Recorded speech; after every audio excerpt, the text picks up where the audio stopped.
کل ہم نے ایک مسئلہ پڑھا تھا کہ مسجد میں آئیں تو سج سنور کر آئیں۔ اس میں نے ایک بات کہی تھی، بدقسمتی سے ننگے سر رہنے کا جو رواج ہے اسے فروغ دیا علماء اہل حدیث نے، الا ماشاء اللہ۔ حقیقت یہی ہے کہ انہوں نے کہا کیا ہوتا ہے کیا ہوتا ہے کیا ہوتا ہے کیا ہوتا ہے، اس سے کچھ نہیں ہوتا۔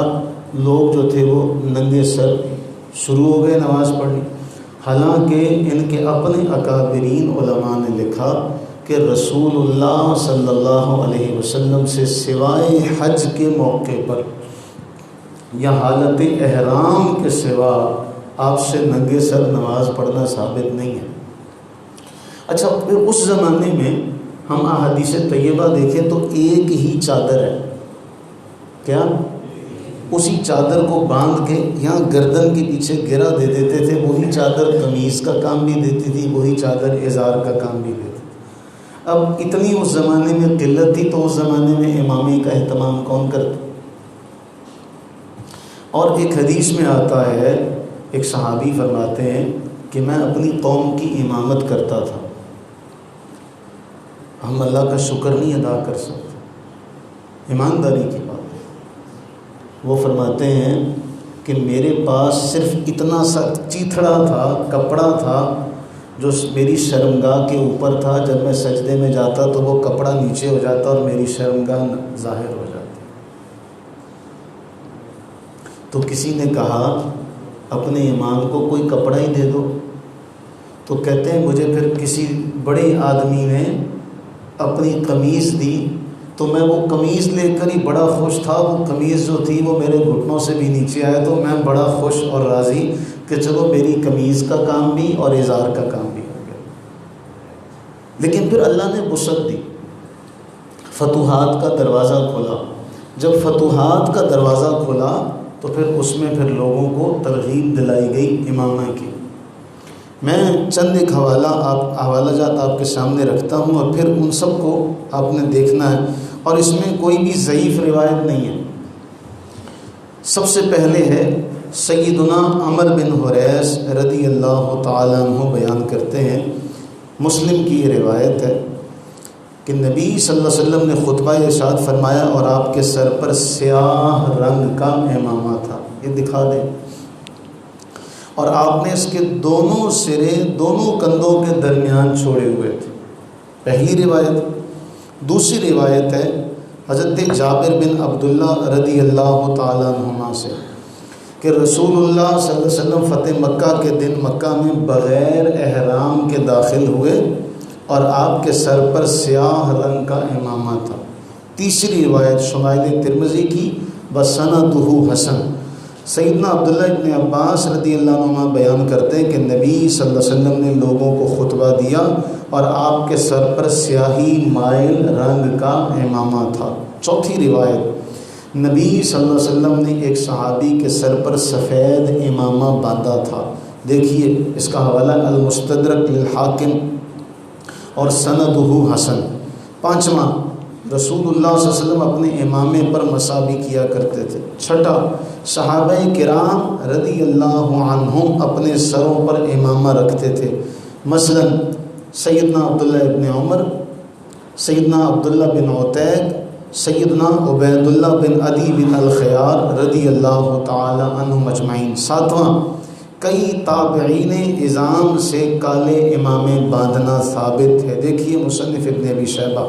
نتیجہ، صحابہ کرام اور تابعین اعظام کا یہ عمل رسول اللہ صلی اللہ علیہ وسلم کی تربیت کا نتیجہ تھا۔ کیا ہم نے بھی رسول اللہ صلی اللہ علیہ وسلم کے اسوہ حسنہ کے اس پہلو پر کبھی غور کیا ہے؟ اور کیا ہم اس سنت نبوی کو اختیار کرنے کے لیے تیار ہیں؟ اس کا مضمون کا جو نام ہے وہ ہے ننگے سر رہنا کیسا ہے۔ اور آپ کو لطف کی بات بتاؤں، لطف کی بات یہ ہے کہ یہ شمارہ ہے ماہنامہ الحدیث،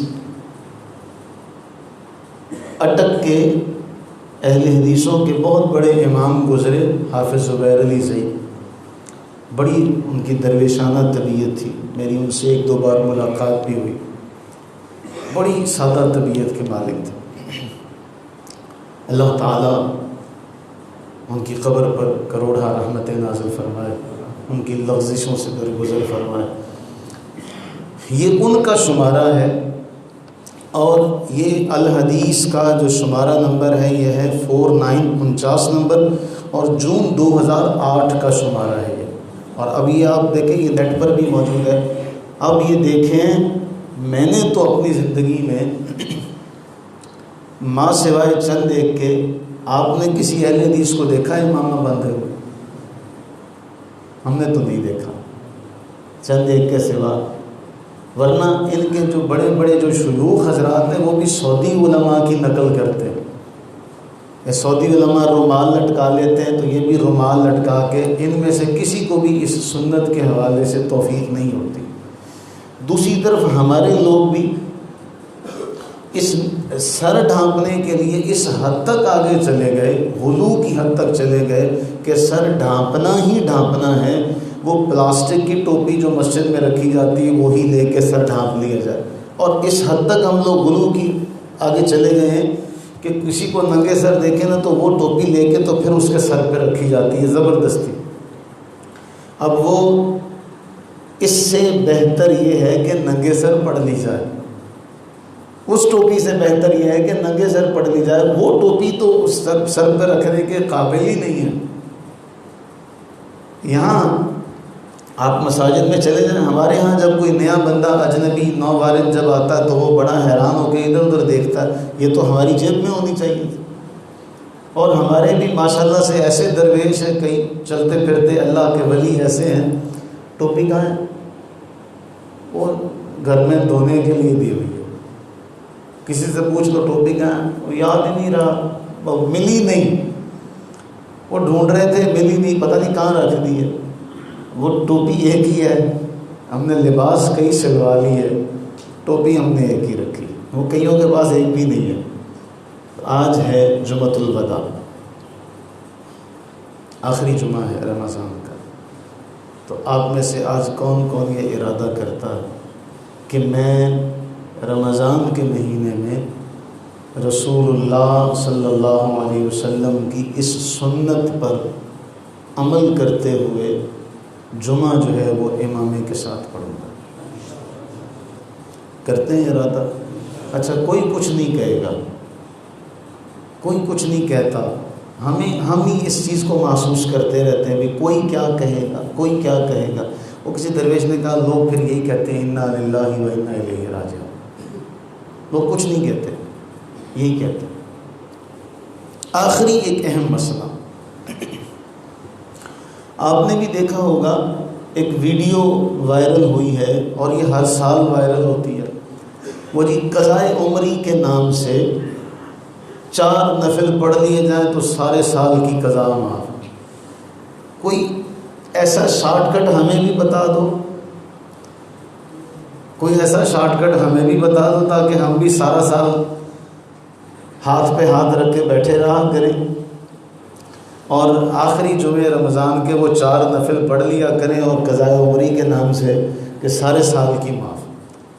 تو ہمارے ہاں اکثر خواتین میں اور چند ایک جو طبقہ ہے نوجوانوں کا جو سوشل میڈیا کے ساتھ بڑا دل ان کا لگتا ہے، تو اس طرح کی کوئی روایت ذخیرہ حدیث میں نہیں، اور نہ ہی یہ شریعت کا مزاج ہے، نہ ہی یہ شریعت کا مزاج ہے کہ آپ سارا سال بیٹھے رہیں اور آخری جمعے آپ 4 نفل پڑھیں اور 4 نفل پڑھ کے سارے سال کی قضائے عمری ہو جائے۔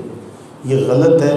دعا کریں اللہ تعالیٰ ایسی خرافات سے اور ایسی روایات جو بے سر و پا روایات ہیں، باری تعالیٰ ہمیں ان سے محفوظ فرمائے، ہم سب کی حفاظت فرمائے، اور اس آخری عشرے کے جو آج کا جمعہ ہے اس کے صدقے باری تعالیٰ ہم تمام کی بخشش و مغفرت فرمائے، اس پوری امت پر اپنی رحمتوں برکتوں کا نزول فرمائے، آمین ثم آمین۔ اللہم صلی